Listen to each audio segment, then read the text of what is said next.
লোকটার বয়স ৩৯। এখন নিশ্চিত করে বলা যায় যে এই যে টুর্নামেন্টটা খেলতেছে বিশ্বকাপটা, এটা তার জীবনের শেষ টুর্নামেন্ট এবং সম্ভবত জাতীয় দলের হয়ে শেষ অংশগ্রহণ। যে মুহূর্তে বাদ পড়বে ওই ম্যাচটাই তার ক্যারিয়ারের শেষ ম্যাচ হওয়ার কথা। প্রতিযোগিতামূলক ফুটবলও আর খুব বেশি দিন খেলার কথা না, যে কোনো সময় ঘোষণা দিয়ে দেবে যে আর ফুটবল না। এরকম একটা সময় আপনি ব্যালন ডিওরের স্বপ্ন দেখাতে চান, স্বপ্ন দেখতে চান?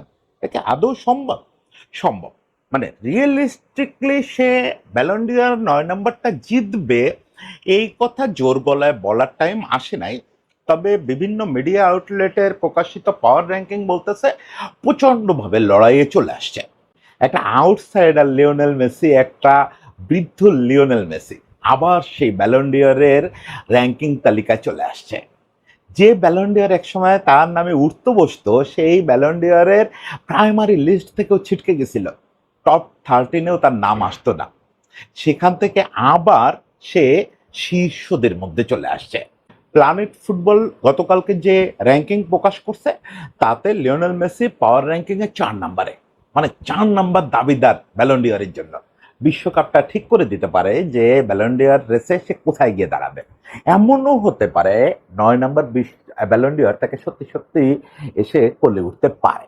আমরা আজকে একটু আলোচনা করব যে ৯ নম্বর ব্যালন ডিওরটা কি আসলেই পাওয়া সম্ভব। সেটা পেতে গেলে লিওনেল মেসিকে কি করতে হবে, এটা একটা ব্যাপার। ২ নম্বর ব্যাপার হচ্ছে এই যে আলোচনায় আসছে, আমরা ধরে নেই যে আসলে ব্যালন ডিওর হয়তো জিতবে না, টপ 3-তে ঢুকে যেতে পারে, কিন্তু জিতবে না। যদি সেটাও হয়, টপ 3 দরকার নাই, টপ 10-এ যে আলোচনায় আছে, টপ 10-এ যদি থাকে, সেটাও যে কত তাৎপর্যপূর্ণ ব্যাপার, সেটা একটু আলোচনা করবো আজকে। মেসি এবং ব্যালন ডিওর এটা খোঁজাখুঁজি করা বন্ধ করে দিয়েছে কিন্তু বছর আগে। তারপরেও র্যাঙ্কিং গুলো, পাওয়ার র্যাঙ্কিং গুলো সামনে আসে তো সবাই নিউজ আরএসএস ফিড গুলো কানেক্ট করা। ফলে গতকালকে রাতে প্ল্যানেট ফুটবলের একেবারে লেটেস্ট র্যাঙ্কিং গতকালকে সন্ধ্যার দিকে বোধহয় ওরা পাবলিশ করছে বাংলাদেশ সময়, বা দুপুরের দিকে ওটা ফিডে আসছে। দেখি যে মেসি ৪ নম্বরে উঠে আসছে।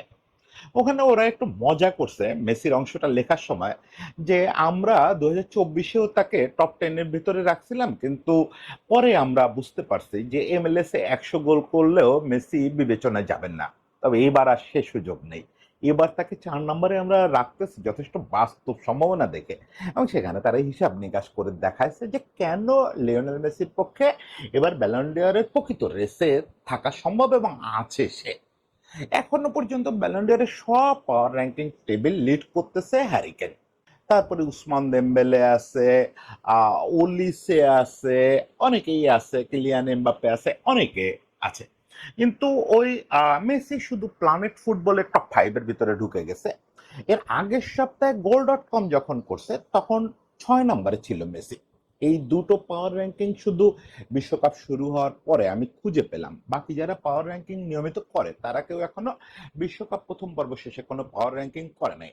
আমি ধারণা করি আগামী ৩-৪ দিনের মধ্যে আরো কয়েকটা পাওয়ার র্যাঙ্কিং আপনারা দেখতে পাবেন, এবং যদি এই ট্রেন্ড ঠিক থাকে তাহলে সবগুলোতেই ৫-৬ এর কাছাকাছি চলে আসবে।